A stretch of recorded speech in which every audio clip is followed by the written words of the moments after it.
Teachers welfare অর্গানাইজেশনের পক্ষে আমি আব্দুল হালিম বলছি। সকল সাধারণ পার্শ্ব শিক্ষক শিক্ষিকার উদ্দেশ্যে জানাই, আপনারা অধৈর্য না হয়ে আপনারা বুঝতে চেষ্টা করুন যে একটা জিনিস এত বছরের জট, সেই জটটি আমাদের পক্ষ থেকে মাননীয় সিএমকে এবং আরো অন্যান্য যে সকল ব্যক্তিবর্গ যাদেরকে মান ভাঙিয়ে সেই জায়গাটা তৈরি করেছেন, আমাদের উপদেষ্টা ডক্টর আব্দুল সালাম বাবু, যার সহযোগিতায় আমরা সমস্ত কিছু কমপ্লিট করেছি এবং সেই কমপ্লিট জিনিসটি কিভাবে নস্যাৎ করা যায় তার জন্য সুপরিকল্পিতভাবে 10 বছর ধরে একই পদে বসে থেকে জাফর সে কি করলো না, বছরের পর বছর ডেট দিয়েছে। বছর পার হয়ে গেছে, 2 বছর, 3 বছর, 4 বছর, 5 বছর, 7 বছর পার হয়ে গেছে, তার কোনো ডেটটি ঠিক করতে তিনি পারেননি। সে কথা একবারও বলছেন না। উল্টে আমাদের উপদেষ্টা, যিনি আপনাদেরকে বলেছেন সম্ভাব্য অমুক তারিখের মধ্যে হতে পারে, আপনারা সেই সম্ভাব্য কথাটা ভুলে যাচ্ছেন। সম্ভাব্য কথাটা ভুলে গিয়ে যে ডেটটা বলেছে সেই ডেটটা নিয়ে কিছু কিছু জন জানতে চাইছেন। জানতে চাওয়াটা অমূলক নয়, অবশ্যই সঠিক, কিন্তু আসল যে প্রতারক, আমরা চেষ্টা করছি একটা কাজ কমপ্লিট করে নামানোর, আর আরেকজন জাফর ভাই চেষ্টা করছে সেই কাজটিকে প্রথম বার্তা দিল ওপেন ইউটিউবের মাধ্যমে।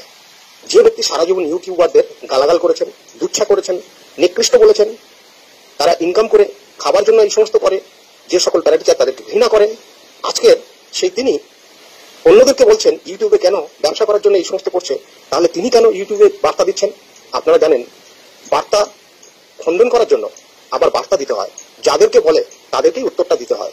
আপনারাও দিতে পারেন উত্তর, আপনারাও দিচ্ছেন, তাতে অসুবিধা নেই, কিন্তু যাদেরকে উদ্দেশ্য করে বলা হয় নিশ্চয়ই তাদের উত্তরটি দিতে হয়। তাই আমরা উত্তর দিয়েছি, আবারও দেব, তাই নিয়ে আপনারা চিন্তা করবেন না। সব সঠিক জায়গায় আছে, যেখানে যেখানে বাধা দেওয়ার প্রচেষ্টা চালিয়েছে সেই সেই জায়গায় আমরা ধরে ফেলেছি, পৌঁছে গিয়েছি। আপনারা যথা সময়ে পেয়ে যাবেন, আর পিছিয়ে যাওয়ার কোনো রাস্তা নেই। যে জিনিসটি সে সমুদ্রের তলায় ডুবিয়ে দিয়েছিল, কোনো কিছু জানতোই না, সেখান থেকে এখন বলছে সবে 2টো ধাপ অতিক্রম করেছে, এগুলো তার নাটক। সে বলছেন আমি সিএম এর সঙ্গে অনেকবার গিয়ে সাক্ষাৎ করেছি, দেখা করেছি, তার একটি ভিডিও ফুটেজ বা তার প্রমাণ কেন ছাড়লেন না? একদম 100% মিথ্যা ছাড়া বলেই না, এত সুন্দরভাবে মিথ্যা কথা বলেন যে মিথ্যার জন্য আজকে আপনারা জেনে গেছেন সারা রাজ্যে তার বিরুদ্ধে কিভাবে প্রতিবাদ করছে। আজকে সে ভয়ে একটা লাইভ করতে পারছে না। যদি সে সত্য কথা বলে থাকে তাহলে তাকে একটা লাইভ করতে বলুন, তা পারবেন না। কেন? বুঝতে পারছেন, তার চামড়া ছাড়িয়ে নেবে এই লেখনীর মাধ্যমে।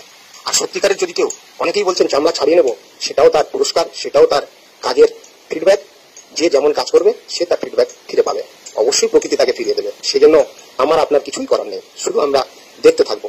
আপনারা খুব সুন্দরভাবে জানেন, আমরা যেই হোক, যেখানেই থাক, যিনি সন্তান, সেই সন্তানের আসল পিতাকে একমাত্র তার মাই যেমন সঠিক বাবাকে চিনিয়ে দিতে পারে, অন্য কেউ চিনিয়ে দিতে পারে না, বলতে পারে না।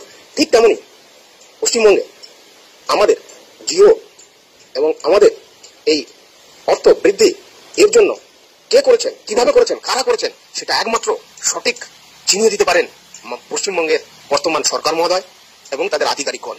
যথা সময় আপনারা সেটুকুও জানতে পারবেন, দেখতে পারবেন।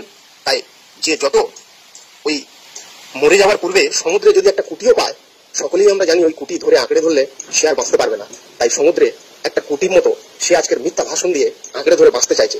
আপনারা দেখুন, আপনাদের সকলকে যারা প্রতিবাদ করছেন, যারা এতদিন কেন সকলের কাছে বছরের পর বছর ধরে প্রতারণা করলো, সেই প্রতারণার জন্য যারা যারা এতগুলো পার্শ্ব শিক্ষক শিক্ষিকা প্রতিবাদ করেছেন, তাদেরকে কি বলেছেন? বলেছেন তারা সিপিএম এর লোক, তারা বিজেপির লোক, তারা বিরোধী। এত বড় বদমায়েশ, আপনারা চিন্তা করুন। আর সে নিজেই এত বড় সংগঠক, সে নিজেই এত বড় 10 বছর ধরে এই পদে আঁকড়ে ধরে থেকে যদি সে সত্যিকারে ভালো করতো, ভালো চাইতো, তার ব্যক্তিত্ব যদি ভালো থাকতো, তার আচার ব্যবহার যদি ভালো হতো, তাহলে আজকে কেন 40,000 42,000 পার্শ্ব শিক্ষক তার বিরুদ্ধে? সে কেন আজকে বিভিন্ন জায়গায় একটা মিটিং ডাকতে পারছে না? সে কেন জেলা ওয়াইজ 5 জন করে চেয়েছে, সেই 5 জন জোগাড় করতে পারলো না? তার 2বার 3বার 4বার দেওয়া টাইম পার হয়ে গেল। তারপরে কি করছে?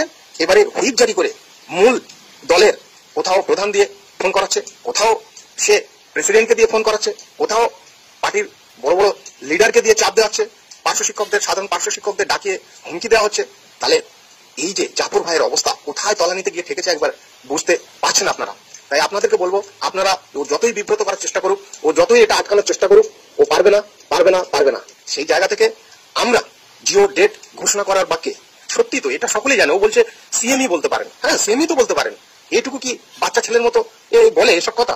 এমন বোকা সিএম, তিনি সর্বেসর্বা, তিনি অবশ্যই সঠিক সময় বলবেন, এগুলি একটা বাচ্চা ছেলেও জানে। উনি বলেছেন যে ফাইল কোনোদিন কোনো এসপিডি বা আধিকারিকরা নাম্বার দিতে পারেন, তাহলে ফাইলের নাম্বার কে দিতে পারেন? ওই জাফর ভাইয়ের বাড়ির লোকেরা, না জাফর ভাইয়ের ঘরণী? নিশ্চয়ই দিতে পারেন একমাত্র এসপিডি এবং যে যে ডিপার্টমেন্ট, সেই ডিপার্টমেন্টের রাজ্য আধিকারিকগণ। এটুকুও সেন্স নেই, তার সেন্স হারিয়ে ফেলেছে। তো যাই হোক, আপনাদের কাছে প্যারা টিচার্স ওয়েলফেয়ার অর্গানাইজেশনের পক্ষ থেকে আমি আব্দুল হালিম বলছি, আপনারা নিশ্চিন্তে থাকুন। আমরা যেখানে যেখানে ও চেষ্টা করেছে এটাকে পিছিয়ে দিয়ে নিজের নামে ক্রেডিট বসানোর, সেটুকুও আমরা নস্যাৎ করতে সক্ষম।